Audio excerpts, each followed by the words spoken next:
Hello दोस्तों, देखिए आज हम अपना 5th एक्सरसाइज स्टार्ट कर रहे हैं of the same chapter integration. और काफ़ी अच्छी एक्सरसाइज है। देखिए हमने 11th स्टैंडर्ड में एक चैप्टर हुआ करता था अपने पास इक्वेशन सीरीज़, उसमें पार्शियल फ्रैक्शन के बारे में स्टडी किया था। मतलब कि बहुत ज़्यादा स्टडी नहीं था, थोड़ा ब्रीफ था। और अब आपको यहाँ पर थोड़ा सा इसका डीप स्टडी मिलने वाला है एक्सरसाइज नंबर 7.5 में पार्शियल फ्रैक्शन के लिए। तो चलिए स्टार्ट करते हैं एक्सरसाइज। बहुत अच्छी एक्सरसाइज है, एग्जामिनेशन की पॉइंट ऑफ व्यू से भी काफ़ी अच्छी एक्सरसाइज है। तो चलिए शुरू करते हैं। देखिए जिस क्वेश्चन को दिखाने की ज़रूरत होगी मैं वापस लौट कर आऊँगा इस एक्सरसाइज की इमेज पर, अदरवाइज सीधे इसकी सॉल्यूशंस करते चलाएंगे। ऐसा कुछ खास क्वेश्चन है नहीं जिसमें आपको क्वेश्चन मुझे दिखाना पड़े। तो चलिए स्टार्ट करते हैं। देखिए एक्सरसाइज नंबर 7.5 का जो फर्स्ट क्वेश्चन है वहीं से शुरू कर रहे हैं हम लोग।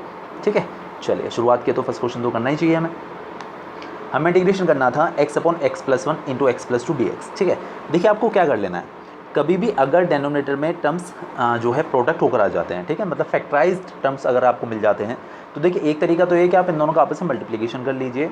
और जो मैंने लास्ट एक्सरसाइज नंबर 7.4 में ट्रिक लगाई थी, ऊपर अगर आपने नहीं देखा तो देखिएगा एक्सरसाइज नंबर 7.4 पीछे जाकर पहले, कि ऊपर वाला टर्म इज इक्वल टू, अगर ऊपर मतलब न्यूमरेटर में लीनियर टर्म होता है और नीचे डेनोमिनेटर में अगर क्वाड्रेटिक होता है, तो हमने इसे एक तरीके से ब्रेक करना सीखा था कि ऊपर वाला टर्म मतलब कि numerator is equal to a into नीचे वाले का डिफरेंशिएशन प्लस b।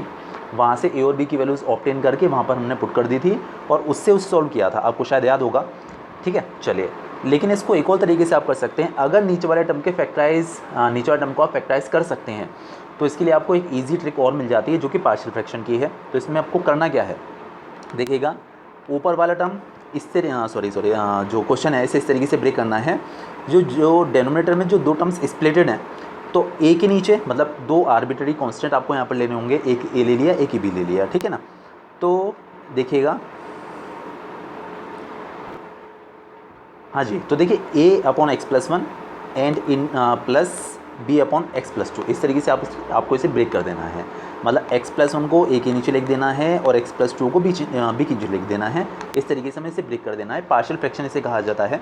तो a/x+1 इंटू b/x+2, ठीक है। अच्छा अब देखिएगा ये अपना जो LHS वाला पार्ट है एज इट इज़ है। अब आपको क्या करना है, यहाँ पर लेना है एलसीएम। तो आप इन दोनों का अगर एलसीएम लेंगे तो आपको मिलेगा x+1 इंटू x+2। देखिए हमने मल्टीप्लिकेशन करके एलसीएम लिया है, तो हम लोग क्या करेंगे, इसका यहाँ मल्टीप्लिकेशन, इसका यहाँ मल्टीप्लिकेशन। तो जब a का x+2 से मल्टीप्लिकेशन किया तो देखिए ऐसा कुछ आ गया, और जब b का किया x+1 से तो देखिए ऐसा कुछ आ गया। ठीक है, कोई दिक्कत वाली बात है नहीं। अच्छा अब देखिए अब आप बड़े हो चुके हैं, x+1 x+2 और इस साइड x+1 इंटू x+2 दोनों आपस में कैंसिल आउट कर दिए। x अपना एज इट इज़ है और ये जो a है इसका अंदर ब्रैकेट के अंदर मल्टीप्लिकेशन कर दीजिए, तो आपको मिलेगा ax+2 है। सिमिलरली b का अंदर मल्टीप्लिकेशन कर दीजिए तो आपको मिलेगा bx+b। अच्छा अब देखिए हम लोग कंपैरिजन करेंगे।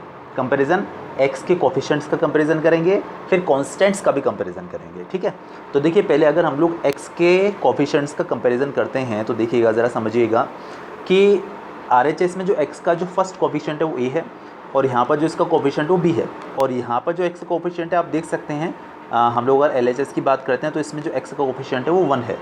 तो a + b = 1, कोई दिक्कत वाली बात नहीं है। This is our equation number 1। ठीक है, अच्छा इसके बाद कांस्टेंट्स का कंपैरिजन करते हैं। देखिए यहाँ पर जो कांस्टेंट है एक 2a है और एक b है, और इस साइड कांस्टेंट है ही नहीं है, मतलब कि 0। तो 2a + b = 0।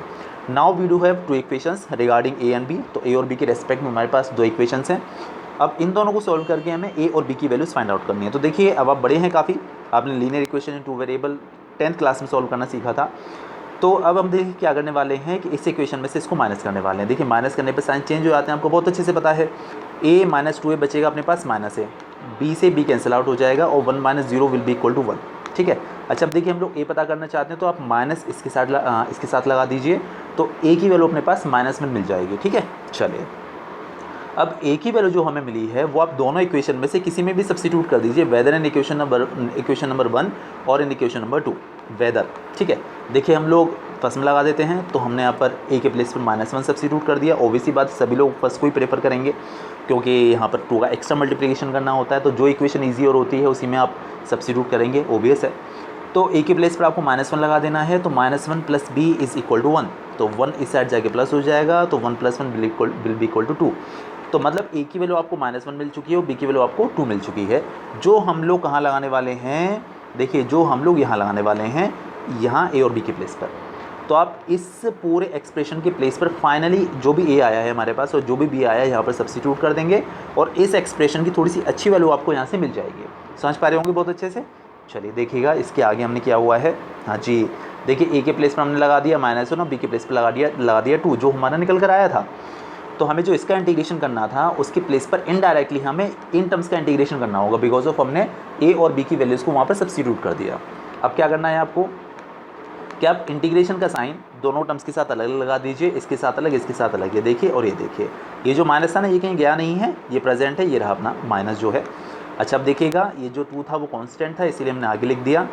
अच्छा आपको देखिए बहुत अच्छे से पता है कि 1/x का इंटीग्रेशन log x होता है, क्योंकि यहाँ पर माइनस साइन प्रेजेंट है तो माइनस और आगे आ जाएगा, सो it will be -log x+1। अब आप x+1 को x की तरह से मानकर चल रहे हैं। अगर आप इसके डिफरेंशिएशन का डिवीजन भी करेंगे तो भी कोई फ़र्क नहीं पड़ने वाला है, वो 1 ही निकल कर आएगा, तो फाइनली ये इतना ही ठीक है। अच्छा अब देखिए 2 हो गया अपने पास एज इट इज़ है।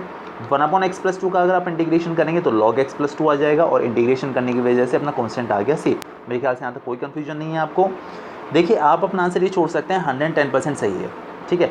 लेकिन बात ये आती है कि कभी कभी आंसर शीट से अगर आप अपना आंसर मैच करें तो आपको इंटीग्रेशन के आंसर कई सारे मैच करते हुए नहीं दिखेंगे, क्योंकि वो डिपेंड करता है कि उन्होंने कितना सिंप्लीफाई किया हुआ है और आपने कितना सिंप्लीफाई किया हुआ है। तो इसे आप थोड़ा सा और सिंप्लीफाई कर सकते हैं। देखिए आपको बहुत अच्छे से पता है कि लॉग के केस में जो पावर होती है ऊपर चढ़ जाती है, ठीक है ना। जो भी हमारा इंडेक्स होता है, दिस इज आवर इंडेक्स, तो इसके ऊपर पावर लग जाएगी।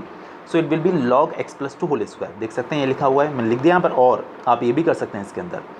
और जो -log x+1 है ये एज इट इज़ प्रेजेंट है, और अपना जो ये c था, ठीक है। अच्छा एक बात और देखिए, यहाँ भी log है और यहाँ भी log है, यहाँ भी log है, मतलब सॉरी नेक्स्ट स्टेप देखिए, यहाँ भी log है, यहाँ भी log है। तो आप चाहें तो कांस्टेंट c ना लिख के log c भी लिख सकते हैं। तो हो सकता है कि आंसर शीट में आपको c की प्लेस पर log c मिल जाए कांस्टेंट की प्लेस पर। तो बिल्कुल भी कंफ्यूज नहीं होइएगा, एक ही मतलब है दोनों का, दोनों ही आंसर्स ठीक है, ठीक है। अब देखिएगा ज़रा, आपको बहुत अच्छे से पता है कि log m - log n अगर कभी भी निकल कर आता है तो आप उसे log m/n लिख सकते हैं, ठीक है। log में अगर 2 टर्म्स सब्ट्रैक्शन में है तो आप उसे एक साथ log लगाकर m/n के फॉर्म में लिख सकते हैं, और जो अपना c है वो c as it is present है। तो इसमें कोई कन्फ्यूजन नहीं है, मेरे ख्याल से समझ में आ गया होगा आपको बहुत अच्छे से। चलिए बढ़ते हैं नेक्स्ट क्वेश्चन की तरफ, ठीक है। So this was partial fraction, क्योंकि हमने उसको जो हमें एक्सप्रेशन दिया हुआ था हमने उसे पार्शियली फ्रैक्शंस के फॉर्म में स्प्लिट कर लिया, इसीलिए इस मेथड को पार्शियल फ्रैक्शन के नाम से जाना जाता है, ठीक है। चलिए आगे बढ़ते हैं। देखिए इस बार आपको नीचे 3 टर्म मिलने वाले हैं, जो पीछे 2 थे इस बार 3 है, मतलब आपको यहाँ पर 3 आर्बिट्री कॉन्स्टेंट्स लेने होंगे, ठीक है। देखिएगा 3x - 1 x - 1 x - 2 x - 3, तो हम लोग क्या करेंगे, a/x - 1 plus b/x - 2 plus c/x - 3, this is and this is, ठीक है। अच्छा अब देखिएगा जो अपना LHS वाला पार्ट है ये तो एज इट इज़ है, आपको यहाँ पर लेना है एलसीएम तीनों का। तो अगर आप एलसीएम लेंगे तो आपको मिलेगा x - 1 x - 2 x - 3, तीनों मल्टीप्लिकेशन होकर आ जाएंगे।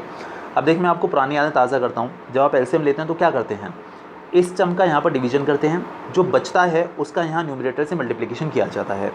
जब आप x - 1 का नीचे डेनोमीटर में डिवीजन करेंगे यहाँ पर, तो देखिए x - 1 कैंसिल आउट हो जाएगा, आपको मिलेगा x - 2 इंटू x - 3, जो आप a से मल्टीप्लिकेशन में लेकर चले जाएंगे। ये देखिए आ गया, ठीक है। इसी तरीके से b के साथ किया तो b के साथ आ जाएगा x - 1 x - 3, और c के साथ आ जाएगा x - 1 x - 2। कोई कन्फ्यूजन नहीं है मेरे ख्याल से, सिंपली एलसीएम लिया हुआ है, कुछ ऐसा खास नहीं है।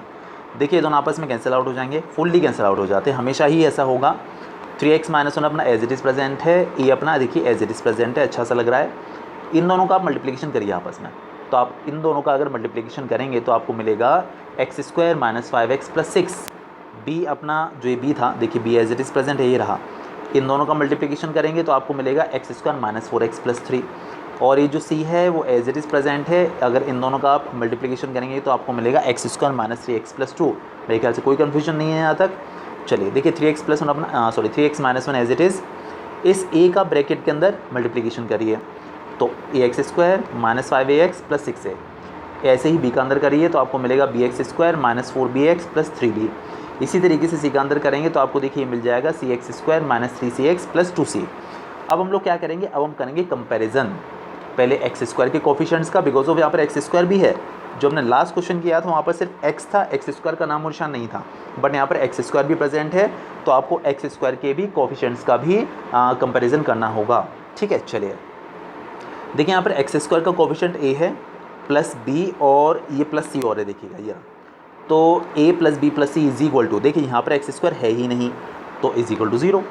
अब हम करेंगे x के कोफिशिएंट्स का कंपैरिजन। तो देखिए यहाँ पर है -5a, यहाँ पर है -4b और यहाँ पर है -3c। तो -5a -4b -3c is equal to, देखिए यहाँ पर जो x का कोफिशिएंट है वो कितना है 3, so that will be equal to 3। ये इक्वेशन नंबर 1 हो गई, इक्वेशन नंबर 2 हो गई। अच्छा अब देखिए हम लोग करने वाले हैं कॉन्स्टेंट्स का कंपैरिजन। तो यहाँ पर जो कॉन्स्टेंट्स हैं 6a प्लस 3b और प्लस 2c, और यहाँ पर जो कांस्टेंट है दैट इज इक्वल टू -1, सो 6a plus 3b plus 2c is equal to -1। Now this is our equation number 3। अब आप इन तीनों को साइमल्टेनियसली सॉल्व करके a, b और c की वैल्यू निकालने वाले हैं। ठीक है, a, b, c जैसे निकल कर आएंगे हम उन्हें यहाँ पर पुट कर देंगे इन जगहों पर, ठीक है ना, इनके प्लेसेस पर। तो फाइनली ये जो एक्सप्रेशन था इसके प्लेस पर कुछ नई वैल्यूज़ निकल कर आ जाएंगी और उन्हें हम आसानी से इंटीग्रेशन कर लेंगे। ठीक है, चलिए बढ़ते हैं हम लोग इनके सॉल्यूशन की तरफ, इन इक्वेशंस के सॉल्यूशन की तरफ। देखिएगा ज़रा, देखिए आप इन्हें कैसे सॉल्व कर सकते हैं। आप दो दो करके इक्वेशंस ले लीजिए, दो दो करके, ठीक है ना, और उनमें से सेम वेरिएबल को कैंसिल आउट कर दीजिए। मैं समझाता हूँ, देखिए क्या किया है मैंने। हाँ जी, ये देखिएगा, हम लोग बात करते हैं फर्स्ट इक्वेशन के बारे में और about the second equation also. देखिए यहाँ पर c अकेला है और यहाँ पर c के साथ 3 है, आप देख पा रहे होंगे। अगर हम लोग इस वाले इक्वेशन में 3 का मल्टीप्लिकेशन कर देते हैं तो आपको यहाँ पर 3c मिलेगा और ये भी 3c है, दोनों आपस में कैंसिल आउट हो जाएंगे, आपको सिर्फ a b में इक्वेशन मिल जाएगी। इसी तरीके से हम लोग क्या करेंगे कि आप इसको और इसको ले लीजिएगा, यहाँ से भी से कैंसिल आउट कर दीजिएगा यहाँ पर 2 का मल्टीप्लिकेशन करके, तो फिर से a b में एक और इक्वेशन मिल जाएगी। फिर आप उन दोनों को सॉल्व करके a और b की वैल्यूज़ निकाल पाएंगे।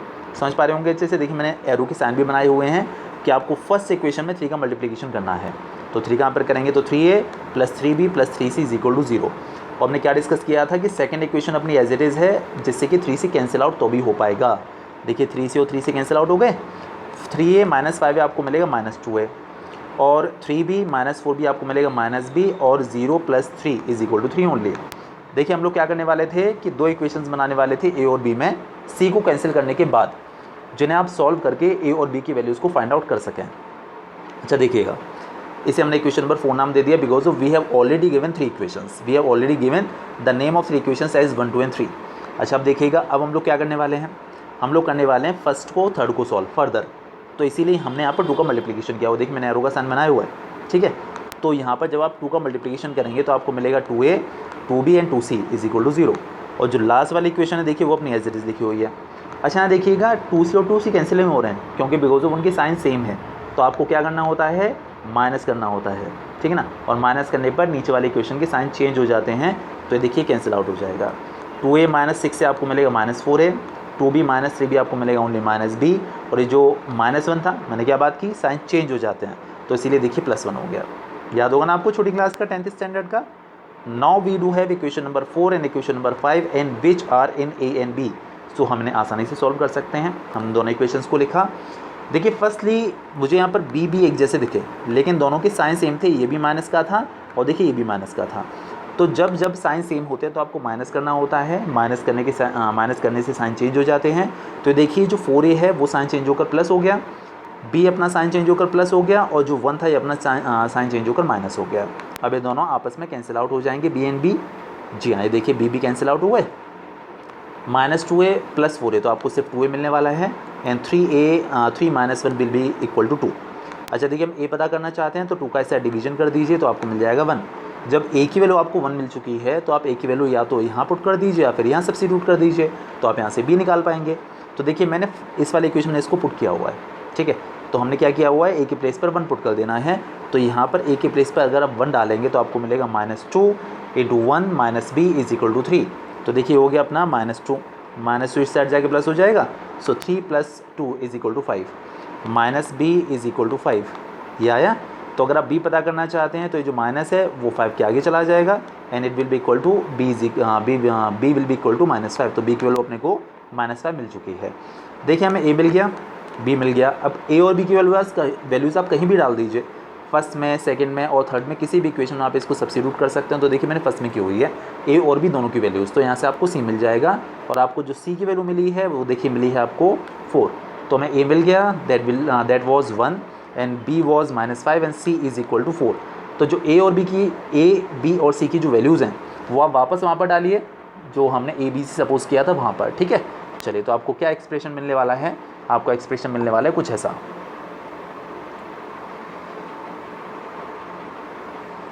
जी हाँ, देखिएगा ये पूरा टर्म था अपना, तो हमने ए के प्लेस पर 1 पुट कर दिया, बी के प्लेस पर -5 पुट कर दिया और सी के प्लेस पर देखिए 4 पुट कर दिया। अब आपको क्या कर देना है, आपको तीनों का इंटीग्रेशन अलग अलग कर देना है, ठीक है। तीनों के साथ इंटीग्रेशन का साइन और dx अलग अलग लगा दीजिए। तो 1/x-1 dx और ये जो एक्सप्रेशन है 5/x-2 जो था, तो 5 तो कांस्टेंट था, आगे ले लिया 1/x-2 dx, और सिमिलरली ये जो 4 था वो 4 देखिए आगे ले लिया 1/x-3 dx। इसका इंटीग्रेशन आपको बहुत अच्छे से पता है, log x होता है, मतलब log x-1। ये 5 अपना एज इट इज़ है, नो चेंज इन इट, ये देखिए। और 1/x-2 का इंटीग्रेशन log x-2, ये अपना 4 एज इट इज़ प्रेजेंट है, और 1/x-3 का log x-3 प्लस से। मेरे ख्याल से यहाँ तक कोई भी कन्फ्यूजन आपको नहीं है, अच्छे समझ में आ गया होगा। बहुत अच्छा क्वेश्चन था देखा जाए तो, और बहुत ईजी भी था, ठीक है। चलिए इसके बाद हमने किया हुआ है 6th क्वेश्चन, तो बढ़ते हैं 6th क्वेश्चन की तरफ। हाँ जी, हम लोग बात कर रहे थे 6th क्वेश्चन के बारे में, ठीक है। देखिए हमारे पास जो क्वेश्चन है that is to be integrated 1 - x² upon x into 1 - 2x। देखिए हम लोग क्या करेंगे, सबसे पहली बात ये है कि ऊपर वाले एक्सप्रेशन में, मतलब जो 1 - x² है, मैंने दोनों में से माइनस कॉमन ले लिया, ठीक है ना, सिर्फ इसीलिए कि x पहले आ जाए, इसके अलावा मेरा कोई और ऐसा मोटो था नहीं। तो माइनस कॉमन लेने से अंदर हो गया अपने पास x² प्लस हो गया, 1 माइनस हो गया, सो इट विल बी x² - 1। अच्छा देखिए अब हमने क्या किया कि जो x था इसका ब्रैकेट के अंदर नीचे डेनोमिनेटर में मल्टीप्लिकेशन कर दिया, तो आपको मिलेगा x - 2x²। कोई दिक्कत वाली बात नहीं बिल्कुल भी। अच्छा अब देखिए जो नीचे वाला टर्म है ना, नीचे वाला टर्म मतलब कि डेनोमिनेटर, इन दोनों में से भी आप माइनस कॉमन ले लीजिए। तो माइनस कॉमन लेने से जो 2x² है वो तो प्लस हो जाएगा, और जो x है वो नेगेटिव हो जाएगा। तो देखिए 2x² प्लस हो गया, x नेगेटिव हो गया, और जो माइनस कॉमन लिया था वो इस माइनस से कैंसिल आउट होकर ख़त्म हो जाएगा। आपको मिलेगा सिर्फ 2x² - x। मेरे ख्याल से कोई दिक्कत यहाँ तक है नहीं। देखिए इस क्वेश्चन को थोड़ा सा और इजी बनाने के लिए मैंने क्या किया, देखिए यहाँ पर क्या है कि ऊपर x² और नीचे भी x² है, मतलब अभी आप इसे पार्शियल फ्रैक्शन वगैरह में नहीं लिख सकते। एक्चुअली क्या है कि अगर न्यूमरेटर में और डेनोमिनेटर में पावर सेम है, डिग्री सेम है, तो आपको पहले डिवीजन करना होगा, या अगर ऊपर ज़्यादा पावर है नीचे पावर कम है तो भी आपको डिवीजन करना होगा। आपको जो स्प्लिटिंग करनी है वो सिर्फ तभी करनी है जब न्यूमरेटर में पावर कम है, मतलब डिग्री कम है, और डेनोमिनेटर में ज़्यादा है, तभी आप उसे पार्शियल फ्रैक्शन में ब्रेक करेंगे। अदरवाइज़ आपको टिल वहाँ तक उसे ऑब्टेन करने तक, मतलब कि जब तक न्यूमरेटर में डिग्री डेनोमिनेटर से कम ना आ जाए, आपको डिवीजन करना होगा, ठीक है। तो बस देखिए हम लोग यही करने वाले हैं। डिवीजन को इजी बनाने के लिए देखिए यहाँ पर x² के साथ 2 था, तो डिवीजन को इजी बनाने के लिए मैंने ऊपर 2 का मल्टीप्लिकेशन कर लिया, जिससे कि ऊपर भी x² के साथ 2 ही आ जाए। तो देखिए अब हवा में तो ऐसे मल्टीप्लिकेशन नहीं करते हम लोग, हमें डिवीजन भी करना होगा। देखिए मैंने 2 का डिवीजन भी किया हुआ है। अब आप ज़रा 2 का अंदर ब्रैकेट के अंदर मल्टीप्लिकेशन करिए, तो आपको मिलेगा 2x² - 2, और जो अपना जो डेनोमिनेटर है वो एज इट इज़ प्रेजेंट है, इसमें हमने कोई चेंज नहीं किया हुआ है, ठीक है। अब हम लोग क्या करने वाले हैं, डिवीजन 2x² - 2 में 2x² - x का डिवीजन हम लोग करेंगे, उसके बाद हमारा पार्शियल फ्रैक्शन वाला काम शुरू हो पाएगा, ठीक है। चलिए बढ़ते हैं आगे। जी हाँ, ये देखिएगा ये जो 2x² - 2 है वो अपना हमने डिविडेंड के प्लेस पर लिख दिया, और जो 2x² - x है वो अपना डिवाइज़र हो गया। आपको डिवीजन करना बहुत अच्छे से याद है। फर्स्ट सम का डिवीजन करते हैं, 2x² में 2x² का, तो आपको 1 मिलेगा। तो देखिए 1 हमने ऊपर लिख दिया। अब हमें क्या करना होता है, जो हमारा क्वेश्चन निकल के आता है, डिवाइड करके निकल कर आता है, इसका इन दोनों से मल्टीप्लाई करके यहाँ पर लिखा जाता है, तो बस हमने लिख दिया, ठीक है।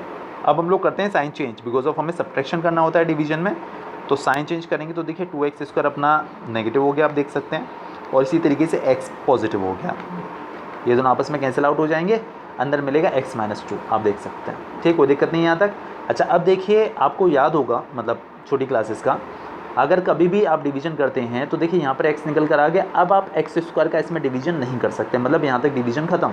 तो आप इसे लिखते कैसे हैं, मिक्स फ्रैक्शन की फॉर्म में, शायद आपको याद होगा q + r/d, quotient plus remainder upon divisor. तो देखिए क्वोशेंट अपने पास 1 है, और रिमाइंडर अपने पास x - 2 है, और डिवाइज़र जो अपने पास 2x² - x है, बस यही हमें लिख देना है, मतलब कि 1 + x - 2 अपॉन 2x² - x, ये अपना एक्सप्रेशन निकल कर आएगा डिवीजन करने के बाद। मेरे ख्याल से कोई प्रॉब्लम नहीं है यहाँ तक। अब आप देखिए यहाँ पर जो x है और यहाँ पर x² है, अब आप इसे पार्शियल फ्रैक्शन में ब्रेक कर सकते हैं, बशर्ते कि आप डेनोमिनेटर को फैक्टराइज कर पाएँ, ठीक है। तो बस हमने इसको फैक्टराइज कर लिया, दोनों में से x कॉमन आ गया, फैक्टर्स ऐसे कुछ खास इसके थे नहीं, तो x कॉमन लेने के बाद आपको मिलेगा 2x - 1, और जो 1 था अपना वो एज इट इज़ है।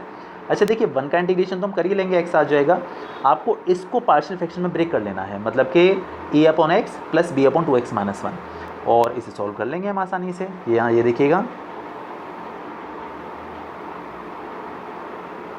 हाँ जी, ये अपना एक्सप्रेशन एज इट इज़ है a/x प्लस b/2x-1, ठीक है। अच्छा, एक बात और मैं कहूँगा, देखिए इतना सारा मैटर होता है वीडियो बनाने के लिए मेरे पास, तो कभी कभी हो सकता है वर्ड्स थोड़े आगे पीछे हो जाएं, या मतलब ये मान लीजिए मुझे क्लासेस भी लेनी होती हैं और वीडियोस भी बनाने होते हैं, मतलब मैटर बहुत ज़्यादा हो जाता है, तो कभी कभी ना मेरा कहते हैं ना जॉब भी थक जाता है बोलते बोलते, तो हो सकता है कि कुछ शब्द कभी आगे पीछे हो जाएँ, या बोलना 2 है बोल दूँ सिर्फ x-1, तो उस चीज़ को वो मत करिएगा, मतलब ध्यान मत दीजिएगा उस चीज़ का। ऐसा नहीं है कि मैं पढ़ नहीं पा रहा हूँ अच्छे से, लेकिन बस ये है कि अच्छे समझ में ज़रूर आएगा आप लोगों को, ठीक है। तो उस चीज़ को इग्नोर करते हुए पढ़िए बस अच्छे से, क्योंकि मैनुअल क्लास की बात अलग होती है, ऑनलाइन की बात अलग होती है। आप उतना परफेक्शन, उतना कंसंट्रेशन बिल्कुल नहीं बना पाते हमेशा। आपका माइंड थोड़ा बहुत डाइवर्ट ज़रूर होगा। अगर मैं वीडियो बना रहा हूँ तो मेरा माइंड 100% यहाँ नहीं रहने वाला, मतलब ऑल द टाइम, ठीक है ना। तो जो है आपका माइंड थोड़ा डाइवर्ट ज़रूर होगा, इसीलिए थोड़ा सा शब्द आगे पीछे हो सकते हैं। तो आप उसे थोड़ा सा माइंड न करिए और पढ़ाई की तरफ ज़्यादा ध्यान दीजिएगा। चलिए देखिए, x-2/x/2x-1 एज इट इज़ है। अच्छा, अब देखिएगा, हम इन दोनों का एलसीएम ले लेंगे, तो x/2x-1, इसका यहाँ मल्टीप्लिकेशन किया, इसका यहाँ मल्टीप्लिकेशन किया, तो जब यहाँ 2x-1 का मल्टीप्लिकेशन होगा तो आपको मिलेगा a×2x-1, और जब b का x से करेंगे तो निकल कर आ जाएगा bx। यहाँ तो कोई कन्फ्यूजन नहीं है। अच्छा, ये देखिए, अब तो आप इस चीज़ से बहुत फेमिलियर हो चुके हैं, दोनों कैंसिल आउट हो जाते हैं, तो यहाँ आपको मिलेगा x-2 और a का अंदर मल्टीप्लिकेशन कर लेंगे तो हमें मिलेगा 2ax - a, और जो bx है वो अपना एज इट इज़ है, ठीक है, इसमें कोई चेंज नहीं है। अब हम लोग क्या करते क्या हैं आकर, अब हम करते हैं कंपैरिजन। पहले हम करेंगे x के कोफिशिएंट्स का कंपैरिजन, फिर हम करेंगे कांस्टेंट्स का कंपैरिजन, क्योंकि x² या x³ तो यहाँ पर है ही नहीं। तो देखिए, एक तो यहाँ पर x का जो कोफिशिएंट है वो 2a है, और एक यहाँ पर b है, तो 2a + b is equal to, यहाँ पर जो x का कोफिशिएंट है वो 1 है, सो 2a + b = 1, ठीक है, कोई दिक्कत नहीं है। जरा कांस्टेंट के बारे में बात करें तो देखिए, यहाँ पर जो कांस्टेंट है वो -a है, और यहाँ पर जो कांस्टेंट है वो -2 है, so -a will be equal to -2, और माइनस से माइनस कैंसिल आउट हो जाएगा, आपको मिलेगा a की वैल्यू 2। अब जो a की वैल्यू निकल कर आई है वो आप यहाँ पर इस इक्वेशन में पुट कर दीजिए, तो a की प्लेस पर अगर आप 2 यहाँ पर लगाएंगे तो 2 × 2 = 4, 4 + b = 1। अब आप d पता करना चाहते हैं ना, तो 4 इस साइड जाके माइनस हो जाएगा, and 1 - 4 will be equal to -3। a आ गया, b भी आ गया। अब a और b जो आपके निकले हैं, a की वैल्यू यहाँ पर पुट कर दीजिए और b की वैल्यू देखिए यहाँ पर पुट कर दीजिए, तो आपको मिलेगा 2/x प्लस -3/2x-1, ठीक है। अब आप दोनों का इंटीग्रेशन अलग अलग कर लेंगे आसानी से, ये देखिए मैंने लिखा हुआ है, जी हाँ, 2/x प्लस -3/2x-1। देखिए, आपको याद होगा जो क्वेश्चन था उसमें स्टार्टिंग में 1 भी था, ठीक है ना। 1 हम छोड़ आए थे, हमने सिर्फ जो पीछे वाला पार्ट था उसे इंटीग्रेट कर लिया था, वो 1 भी आपको वापस से शामिल करना है यहाँ पर लाके, 1 छोड़ना नहीं है, याद है ना आपको लास्ट वाले पेज का। तो 1 dx और 2/x dx and this upon 2x-1 dx, ठीक है।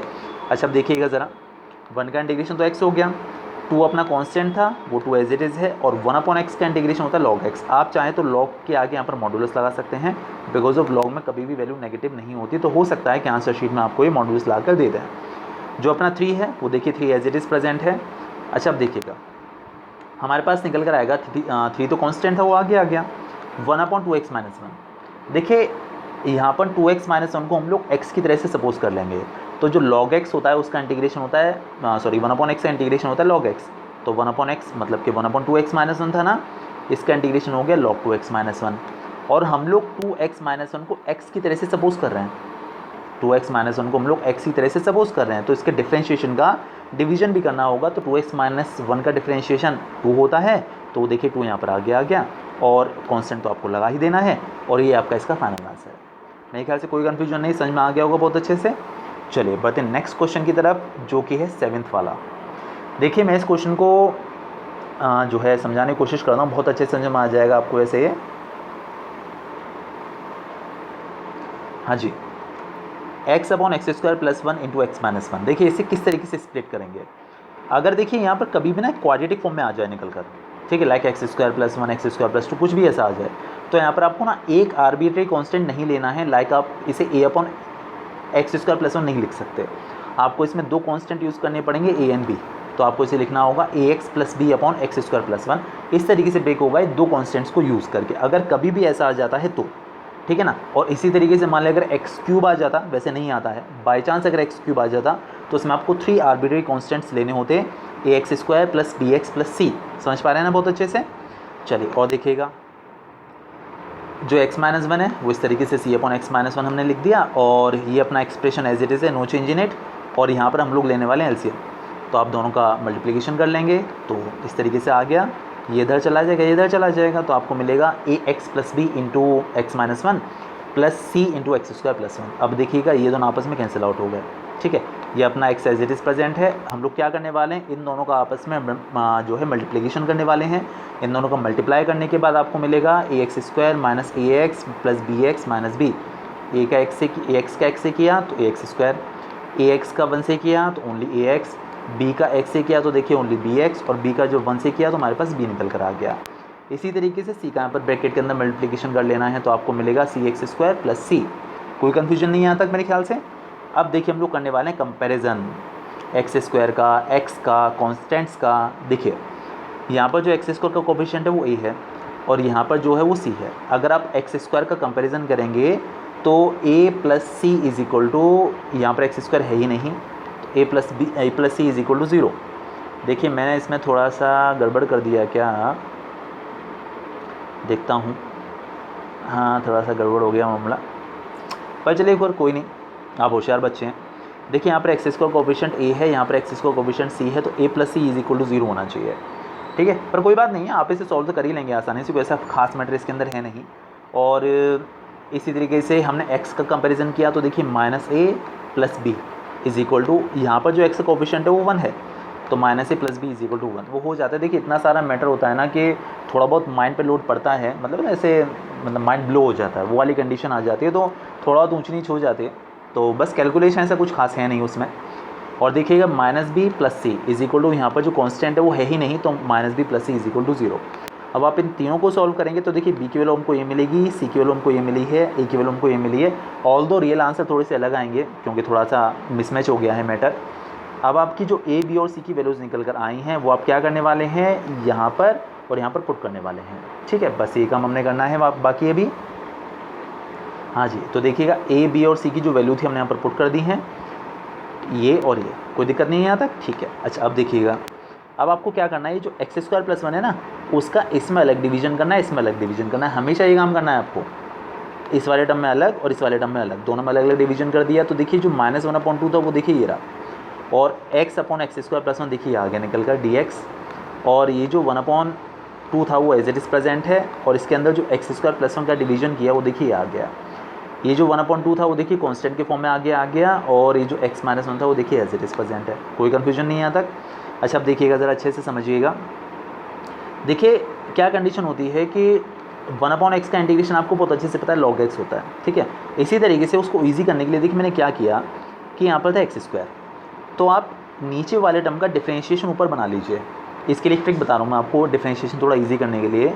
अगर नीचे वाले टर्म का डिफ्रेंशिएशन आपको ऊपर मिल जाता है तो आप उसे सीधे सीधे लॉग में लिख सकते हैं। तो नीचे वाला टर्म जो है एक्स स्क्वायर प्लस वन, इसका डिफ्रेंशिएशन 2x होगा, तो हमने 2 का ऊपर मल्टीप्लाई कर लिया और 2 का देखिए नीचे कर लिया, तो देखिए 4 आ गया। ऐसा करने से आपको ये मिलेगा कि यहाँ पर जो डेनोमिनेटर है उसका डिफ्रेंशिएशन आपको न्यूमरेटर में मिल रहा है, तो आप इसे सीधे सीधे log x square plus one लिख सकते हैं, ठीक है। अब यहाँ पर वापस से dx नहीं आएगा, ये आ गया हमारे पास, और ये जो 1/2 था वो एज इट इज़ है। 1/1 प्लस एक्स स्क्वायर का इंटीग्रेशन tan इनवर्स x होता है, और जो 1/2 है वो एज इट इज़ है, और 1/x माइनस वन का integration log x minus one होता है, और प्लस ये अपना एज इट इज़ आ गया। मेरे ख्याल से कोई कन्फ्यूजन यहाँ तक नहीं, समझ में आ गया होगा बहुत अच्छे से। चलिए अब बढ़ते हैं हम अपने नेक्स्ट क्वेश्चन की तरफ, जो कि है 8th वन, ठीक है। ये भी काफ़ी अच्छा है देखा जाए तो। देखिए यहाँ पर स्प्लिटिंग थोड़ी अलग काइंड की आ गई है वापस से। यहाँ पर आपको मिलने वाला है x/x minus one whole square into x plus two, ठीक है। ऑल्दो मेरा पूरा क्वेश्चन करने का मन है नहीं ऐसा इसका, लेकिन फिर भी मैं समझाने की कोशिश करता हूँ आपको, जितना जो है जिसके बाद आपको ईजी हो जाए। देखिए जो हमने लास्ट क्वेश्चन किया था वहाँ पर x के ऊपर इंडिविजुअल स्क्वायर था, और यहाँ पर होल स्क्वायर है। अब आप इसे कैसे ब्रेक करेंगे, 2 पार्ट्स में ब्रेक होगा। एक तो a/x minus one, only x minus one linear part, और b/x माइनस वन का whole square, because of x minus one का होल स्क्वायर था ना, तो इस तरीके से ब्रेक होगा, और c/x प्लस टू, ठीक है। इतना काम हो गया। अब आप इसके एलसीएम ले लीजिए, तो ये निकल कर आ गया x minus one whole square into x plus two. अब हम लोग क्या करते हैं, पहले इस टर्म का यहाँ पर डिवीजन करते हैं, जो बचता है उसका यहाँ पर a के साथ मल्टीप्लिकेशन किया जाता है, ठीक है। तो देखिए जब आप x माइनस वन का यहाँ पर डिवीजन करेंगे तो एक x माइनस वन हट जाएगा, एक x माइनस वन बचेगा और एक x प्लस टू बचेगा, वो देखिए हमने यहाँ लिख दिया, ये रहा। ठीक है, एग्रीड। अच्छा अब देखिए x minus one whole square का यहाँ डिवीजन करेंगे तो ये हट जाएगा, क्या बचेगा सिर्फ x प्लस टू, और ये जो x प्लस टू है उसका b से मल्टीप्लाई होकर ये आ जाएगा। इसी तरीके से x प्लस टू का यहाँ करेंगे तो हट जाएगा x minus one whole square, इसका यहाँ मल्टीप्लिकेशन होगा तो देखिए आ जाएगा, कोई कन्फ्यूजन नहीं है। और ये आपस में हो गए कैंसिल आउट। अब आप इन दोनों का मल्टीप्लिकेशन करिए और b का अंदर मल्टीप्लाई करिए, इसका होल स्क्वायर ओपन करिए। ठीक है, इतना काम हमें अभी करना बाकी है। बेसिकली ए बी और सी की वैल्यूज़ निकालना बाकी है। ठीक है ना, उसके बाद हो पाएगा जो भी हो पाएगा। हाँ जी, तो देखिए ये ए का अंदर मल्टीप्लाई कर लिया हमने और यहाँ बी का अंदर मल्टीप्लाई कर लिया और उसका होल स्क्वायर ओपन करके फिर सी का भी अंदर मल्टीप्लाई हमने कर लिया। ठीक है, कोई यहाँ तक कन्फ्यूजन ऐसा है नहीं। अब हम लोग करने वाले हैं कंपैरिजन। तो देखिए एक्स स्क्वायर का जो कोफिशिएंट है वो यहाँ पर है ए और यहाँ पर है सी, और यहाँ पर एक्स स्क्वायर है ही नहीं, तो मतलब आप ये कह सकते हैं कि a plus c is equal to 0। ठीक है, कंपैरिजन कर दिया हमने एक्स स्क्वायर के कोफिशिएंट्स का। अब एक्स की बारी है, तो देखिए यहाँ पर जो एक्स कोफिशिएंट है वो ए है और यहाँ पर है बी और यहाँ पर ये -2c भी है और यहाँ पर x है ही नहीं, तो इज इक्वल टू 0 अगेन। अगर हम लोग कांस्टेंट की बात करें तो देखिए यहाँ पर जो कांस्टेंट है एक तो है -2a, एक है 2b और एक है c, और इस साइड जो कांस्टेंट है दैट इज़ 1। तो ये देखिए एक इक्वेशन ये बन गई। अब आपको इन तीनों को सॉल्व करके ए बी और सी की वैल्यूज़ को फाइंड आउट करना है। तो देखिए मैंने क्या किया हुआ है, एरो डायग्राम टाइप मैंने बनाया हुआ है जिससे आपको थोड़ा सा ईजी रहे। ये देखिएगा क्या किया है कि फर्स्ट इक्वेशन में देखिए पहले 4 का मल्टीप्लाई किया ये रहा, और सेकंड इक्वेशन में देखिए हमने 2 का मल्टीप्लिकेशन किया हुआ है। ठीक है ना, तो इस तरीके से समझाने की मैंने कोशिश की है। तो देखिए पहले हमने किया हुआ है सेकंड इक्वेशन 2 का मल्टीप्लिकेशन, तो आप यहाँ पर अगर 2 का मल्टीप्लाई करेंगे तो आपको मिलेगा 2a 2b एंड 4c। ठीक है, एक्चुअली ऐसा इसीलिए किया जिससे कि 2b कैंसिल आउट तो भी हो जाएंगे। ठीक है, आपको दोनों मतलब आपको दो करके इक्वेशन यूज़ करनी होती हैं और आप दोनों में से एक वेरिएबल कैंसिल आउट कर दीजिए, तो बाकी दो में आपकी इक्वेशंस फॉर्म हो जाते हैं, तो आप उन्हें सॉल्व कर सकते हैं आसानी से। तो देखिएगा अब हमने क्या किया, माइनस किया तो 2a माइनस हो गया, 2b माइनस हो गया और 4c प्लस हो गया। सिर्फ मैं सिंप्लीफिकेशन कर रहा हूँ, ऐसा कुछ खास नहीं है। ठीक है, 2b और 2b कैंसिल आउट हुए, -2a मिलके हो जाएगा -4a। ठीक है, और c प्लस 4c मिलके हो जाएगा 5c। अच्छा अब और देखिएगा ज़रा समझिएगा, अब हमने क्या हुआ है कि इस इक्वेशन में 4 का मल्टीप्लाई कर लिया, तो यहाँ पर 4 का मल्टीप्लाई करेंगे तो 4a plus 4c is equal to 0। Actually ऐसा करने से ये हमको एडवांटेज मिला कि हमें ए और सी में एक इक्वेशन ए मिल गई और ए और सी में एक इक्वेशन ए मिल गई। अब हम इन दोनों को आसानी से सॉल्व कर सकते हैं। तो देखिए 4a तो वैसे ही कैंसिल आउट हो गया, 5c plus 4c 9c and 1 plus 0 will be equal to 1 only. तो आप यहाँ से सी की वैल्यू पता कर सकते हैं, तो 1/9 निकल कर आ जाएगी। सी की वैल्यू आप यहाँ पर सब्स्टिट्यूट कर दीजिए, तो आपको ए की वैल्यू -1/9 मिल जाएगी, और ए आ गया है, सी आ गया है, आप कहीं भी वैल्यू डाल दीजिए, चाहे यहाँ चाहे यहाँ, तो वहाँ से हमको बी पता चल जाएगा। ठीक है, एग्रीड। जी हाँ, देखिएगा तो बी की वैल्यू 1/3 मिल गई। तो आपको वापस से जो ए बी और सी की वैल्यूज़ निकल कर आई हैं वो आपको कहाँ लगानी होती हैं, यहाँ पर ये जो एक्सप्रेशन निकल कर आया था इसके प्लेस पर, ए के प्लेस पर, बी के प्लेस पर और सी के प्लेस पर सारी वैल्यूज़ यहाँ पर पुट कर दीजिए और आपका इंटीग्रेशन हो गया आसान सा। देख पा रहे होंगे, अच्छे से विजिबल होगा मेरे ख्याल से आपको। जी हाँ, -1/9 into x minus 1 plus 1/3 x minus 1 whole square and 1/9 x plus 2 into d x, तीनों के साथ इंटीग्रेशन के साथ अलग अलग लगा दीजिए और इसे इंटीग्रेट कर लीजिए। -1/9 और 1/x माइनस 1 डी एक्स 1/3। अच्छा ये देखिए जो x माइनस 1 का होल स्क्वायर है इसे आप ऊपर ले आइए, तो x minus 1 to the power -2 into d x, और 1/9 ये रहा 1/x plus 2 into d x. ठीक है, चलिए -1/9 एज इट इज़ है, 1/x का इंटीग्रेशन होता है log x। ठीक है, कोई दिक्कत वाली बात नहीं है। 1/3 एज इट इज़ है, देखिए this is x to the power -2, और आपको बहुत अच्छे से पता है कि x to the power n का इंटीग्रेशन होता है x to the power n+1, मतलब कि -2+1, और नीचे भी -2+1।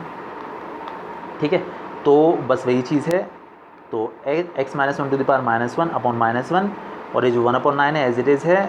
अच्छा ये देखिएगा, ये थोड़ा जल्दी जल्दी का परिणाम है, यहाँ पर मैं log लिखना भूल गया हूँ, तो यहाँ पर आगे log भी निकल कर आएगा, क्योंकि 1/x+2 का इंटीग्रेशन log x+2 होता है, और ये जो माइनस है वो माइनस यहाँ आ जाएगा, और इसे आप चाहे तो देखिए इसकी पावर -1 है, आप इसे डेनोमिनेटर में लेकर चले जाइए तो इसकी पावर +1 हो जाएगी। ठीक है, और बस ये अपना फाइनल आंसर हो जाएगा। कोई दिक्कत वाली बात नहीं, समझ में आ गया होगा मेरे ख्याल से। जी हाँ, ये देखिए क्या हुआ है मैंने यहाँ पर, ये रहा। ठीक है, लॉग लिखना भूल गया, वैसे आप पजल में होइएगा, वो ऐसा कुछ खास है नहीं, बस ये अपना फाइनल आंसर निकल कर आ जाएगा। ठीक है, चलिए बहुत बढ़िया। इसके बाद देखिएगा जो नेक्स्ट क्वेश्चन है 15th one, this is x to the power 4 - 1। देखिए आप एक्स टू द पावर 4 को लिख सकते हैं एक्स स्क्वायर का होल स्क्वायर, ठीक है, और 1 को तो खैर 1 का स्क्वायर लिखा ही जा सकता है। तो आप यहाँ पर फॉर्मूला लगा सकते हैं ए स्क्वायर माइनस बी स्क्वायर का, जो होता है ए प्लस बी इंटू ए माइनस बी।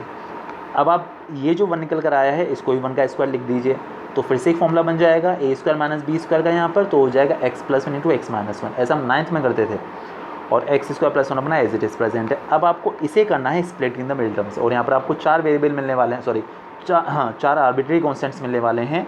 ये होगा a x plus b upon x square plus 1 plus c upon x plus 1 plus d upon x minus 1। अब वापस से सॉल्व करिए ABCD और सब्स्टिट्यूट करिए, आपको आंसर मिल जाएगा, ठीक है। चलिए आगे बढ़ते हैं नेक्स्ट क्वेश्चन की तरफ।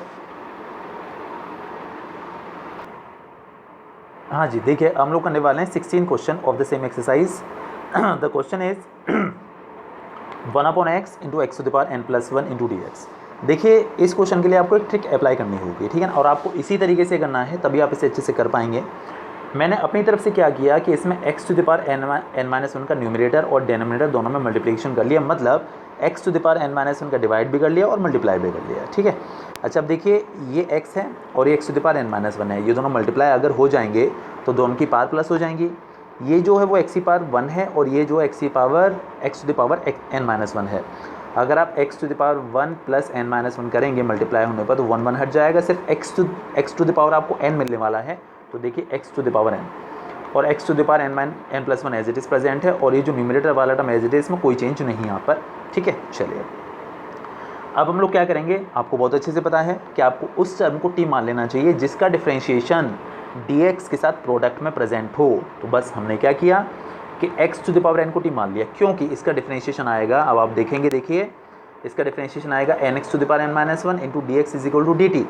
तो आप x to the power n-1 dx की वैल्यू निकाल लीजिए। कैसे निकालेंगे, इस n का ऐसा डिवीजन कर लीजिए, तो आ गया ना, देखिए x to the power n-1 into dx के प्लेस पर ये आ गया ना dt अपॉन n आ जाएगा। तो देखिए इसके प्लेस पर dt और बाहर n और आगे आ जाएगा, ये हमने t मान लिया, ये हमारा t+1 हो जाएगा।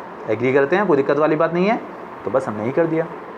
अब हम लोग क्या करने वाले हैं, पार्शियल फ्रैक्शन, और ये हो जाएगा a upon t and b upon t+1, और जो डिफरेंशिएशन जो इंटीग्रेशन निकल कर आएगा वहाँ पर आप a और b की वैल्यूज़ वही पुरानी वाला जो है पुट करने के बाद जो इंटीग्रेशन होगा उसमें आप t के प्लेस पर वापस से x to the power n substitute कर दीजिएगा और अपना फाइनल आंसर आ जाएगा। देखिए मैंने क्या हुआ है वैसे इसको, जी हाँ देखिएगा 1 upon n and 1 upon t+1 into dt, a upon t and b upon t+1। अब हम लोग क्या करते हैं, एलसीएम लेते हैं, तो दोनों का एलसीएम लिया तो ये निकल कर आ गया t+1, इसको यहाँ मल्टीप्लाई करने वाले हैं, इसको यहाँ मल्टीप्लाई करने वाले हैं, तो at+1 इंटू bt। अच्छा अब देखिएगा ये और ये आपस में कैंसिल आउट हुआ है, a इंटू t+1 आया था ना अभी, तो आप जब a का मल्टीप्लिकेशन करेंगे इसके अंदर तो आपको मिलेगा at प्लस a, ये देखिए लिखा हुआ है यहाँ पर, और bt। अब हम लोग करते हैं कंपैरिजन, तो पहले हम t के कोफिशिएंट्स का कंपैरिजन करेंगे। तो यहाँ पर जो t का जो कोफिशिएंट है वो a है, और यहाँ पर देखिए प्लस b है, और ये तो हट जाएगा, यहाँ पर t है ही नहीं बेसिकली देखा जाए तो, ठीक है। तो मतलब कि a plus b is equal to 0। और हम लोग कॉन्स्टेंट्स की बात करें तो देखिए यहाँ पर कॉन्स्टेंट सिर्फ a है और यहाँ पर जो कॉन्स्टेंट है वो 1 है, so a will be equal to 1 only. अब आपकी जो a की वैल्यू निकल कर आई उसे आप यहाँ पर पुट कर दीजिए, तो 1 plus b is equal to 0 and the value of b will be equal to -1। a आ गया और b भी आ गया, a के प्लेस पर 1 पुट कर दीजिए, b के प्लेस पर -1 पुट कर दीजिए और इंटीग्रेशन कर लीजिए, तो कुछ ऐसा खास बचा ही नहीं, ठीक है, यह हो गया। अच्छा देखिए एक बात और, ये जो 1 अपॉन n था उसे हमने छेड़खानी भी नहीं की हुई है। देखिए 1 अपॉन n हमारा एज इट इज़ अलाइव है, तो 1 अपॉन t का इंटीग्रेशन आपको बहुत अच्छे से पता है लॉग t होता है, 1 अपॉन t+1 का लॉग t+1 हो जाएगा, और जो t की वैल्यू थी स्टार्टिंग में हमने मानी थी x to the power n, 1 में t के प्लेस पर देखिए यहाँ पर पुट कर दिया, यहाँ पे पुट कर दिया और प्लस c, ठीक है। तो मेरे ख्याल से कोई कंफ्यूजन इस क्वेश्चन में नहीं, बहुत अच्छे से आपको समझ में आया होगा। चलिए अब बढ़ते हैं नेक्स्ट क्वेश्चन की तरफ, जो कि है हमारा 21। देखिए इस क्वेश्चन में पूरा सॉल्व बिल्कुल नहीं करने वाला, ठीक है ना, काफ़ी आसान है एक्चुअली, मतलब लास्ट क्वेश्चन जैसा ही है। देखिए हमारे पास जो इंटीग्रेशन हमें करना था that was 1 upon e to the power x minus 1 dx।